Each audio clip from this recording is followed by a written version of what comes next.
Innal hamdalillah nahmaduhu wa nasta'inuhu wa nastaghfiruh wa na'udzu billahi min shururi anfusina wa sayyiati a'malina may yahdihillahu fala mudhillalah wa may yudlilhu fala hadiyalah wa ashhadu an la ilaha illallah wahdahu la syarikalah wa anna muhammadan abduhu wa rasuluh alladzi la nabiyya ba'dah amma ba'du. Ikhwan dan akhwat peserta kajian Merapi rahimakumullah. Akhir-akhir ini warga di Kampung Los Cimaung, khususnya umumnya di beberapa daerah di negara Indonesia, dikagetkan dengan penyebaran sebuah tabloid bernamakan Indonesia Barokah. Hal ini membuat kegaduhan dikarenakan isi dari tabloid tersebut syarat akan upaya untuk memecah belah umat dan lebih kepada menjelekkan paslon capres-cawapres nomor 2. Ikhwatu iman rahimakumullah, maka dengan adanya tabloid Indonesia Barokah itu, kami memandang bahwa justru dengan adanya tabloid Indonesia Barokah bisa jadi Indonesia tidak mendapatkan barokah. Justru dengan adanya Indonesia Barokah, Indonesia malah jauh dari barokah. Maka perlu kiranya kita mengingat kembali bagaimana sesungguhnya barokah yang digariskan oleh Allah dan Rasulullah di dalam Al-Quran dan Al-Hadis.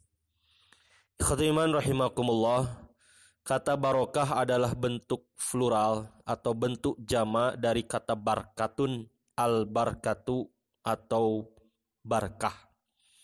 Dalam bahasa Indonesia, kita sering menyebutnya sebagai berkah. Dalam Al-Quran, kata barokah dan yang seakar dengannya terulang sebanyak 32 kali. Secara bahasa, kata barkah berarti tumbuh dan bertambah, atau tetapnya sesuatu kemudian ia bercabang dan satu sama lain saling berdekatan. Dada atau punggung unta yang menonjol, hal ini ada kaitannya dengan arti tumbuh dan bertambah, sebab salah satu dari anggota tubuh unta itu menonjol dari tubuh lain. Adapun secara istilah,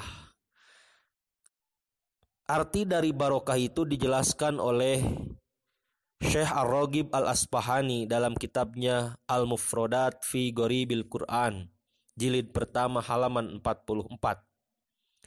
Awal barokatu, dan barokah adalah subutul khairil ilahiyyi bisyai'i, tetapnya kebaikan yang bersumber dari Allah terhadap sesuatu sebagaimana mestinya. Jadi sesuatu ada dalam kebaikan yang datang dari Allah, sesuatu yang dipandang baik pada kacamata syariat Allah, maka dikatakan sesuatu itu mendapatkan barokah. Artinya ikhwatu iman, apakah barokah itu sebab atau akibat? Maka kami berpandangan bahwa barokah itu bukan sebab tapi akibat. Sebagaimana Allah Subhanahu wa taala berfirman dalam Al-Qur'an surat Al-A'raf ayat 96, A'udzu billahi minasyaitonir rajim. Walau anna ahlal qura amanu wattaqaw lafatahna alaihim barakatim minas samai wal ard walakin kadzabu fa'akhadnahum bima kanu yaksibun. Walau anna ahlal qura, dan kalaulah sekiranya penduduk negeri-negeri itu Amanu, mereka beriman. Wattaqau, dan bertakwa. Kata Allah, la fatahna alaihim, pastilah kami akan melimpahkan kepada mereka apa? Barokatim minas samai wal ard. Berkah, barokah dari langit dan bumi. Artinya barokah itu adalah menjadi akibat dari apa? Amanu wattaqau. Jadi tidak bisa kita mengatakan alhamdulillah ini barokah, semoga ini menjadi barokah, mudah-mudahan menjadi berkah dan lain sebagainya tanpa ada sebab amanu wattaqau. Ikhwatu iman rahimakumullah. Maka Allah Subhanahu wa taala telah mengutus Rasulullah sallallahu alaihi wasallam sebagai teladan hidup penuh berkah. Maka beliau telah mengajarkan berbagai amalan, baik fi'liyah, qauliyah, qalbiyah, yang bisa mendatangkan barokah. Di antaranya, pertama, beraktivitas ibadah sejak pagi hari itu akan mendatangkan barokah. Sebagaimana Rasulullah dalam hadis riwayat Ahmad, Abu Dawud, At-Tirmidzi, An-Nasai, dan Ibnu Majah serta yang lainnya, beliau berdoa, Allahumma ya Allah, barik, berilah berkah, li ummati, bagi umatku, fi bukuriha, pada pagi hari mereka. Subhanallah. Apa kaitan dan letak berkahnya pagi hari bagi seorang mukmin? Yaitu Rasulullah bersabda dalam hadis lain, bagi setiap persendian tulang itu pada pagi hari wajib untuk bersedekah. Dan sedekah persendian tulang itu adalah sholat duha. Itulah berkah pagi hari, melaksanakan sholat duha. Yang kata Rasulullah dalam riwayat Aisyah, dalam badan kita ada 360 persendian tulang yang ketika sholat duha seluruhnya bersedekah kepada Allah Subhanahu wa taala. Subhanallah. Apalagi di antaranya barokah di pagi hari adalah Rasulullah menggambarkan pagi hari ada dua malaikat yang berdoa. Yang pertama, seorang malaikat yang berdoa, ya Allah, limpahkanlah berkah harta bagi orang yang infak di pagi ini. Malaikat yang lain berdoa, ya Allah, hancurkanlah bagi seseorang yang pelit di pagi hari ini. Maka di antara berkah pagi hari bagi kita adalah laksanakan sholat duha atau bersedekah. Yang kedua, datangnya barokah dari Allah adalah dengan menikah. Sebagaimana Rasulullah senantiasa mendoakan kepada para pengantin, digambarkan dalam hadis riwayat Ahmad, Abu Dawud, At-Tirmidzi, Ibnu Majah, dan Ad-Darimi, Rasulullah mendoakan bagi orang yang menikah dengan ungkapan barakallahu laka wa baraka alaika wa jama'a bainakuma fi khairin. Semoga berkah Allah senantiasa melimpah kepada kalian berdua, baik dalam susah ataupun senang, baik dari ada ataupun tiada, dan semoga Allah mendahupkan, kalau bahasa Sunda, menyatukan kalian berdua fi khairin, dalam kebaikan. Yang ketiga, datangnya barokah dari Allah adalah dengan memiliki istri solehah.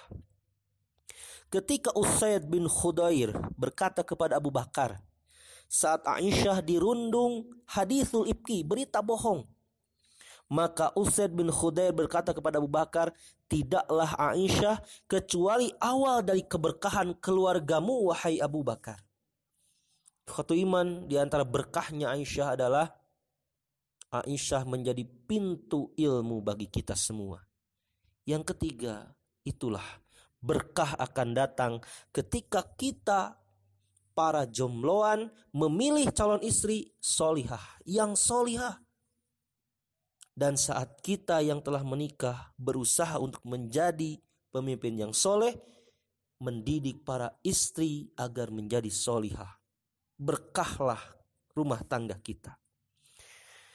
Yang keempat, datangnya barokah di Allah Subhanahu wa taala adalah dengan adanya kepasrahan kepada Allah dalam berdoa dan istikharah.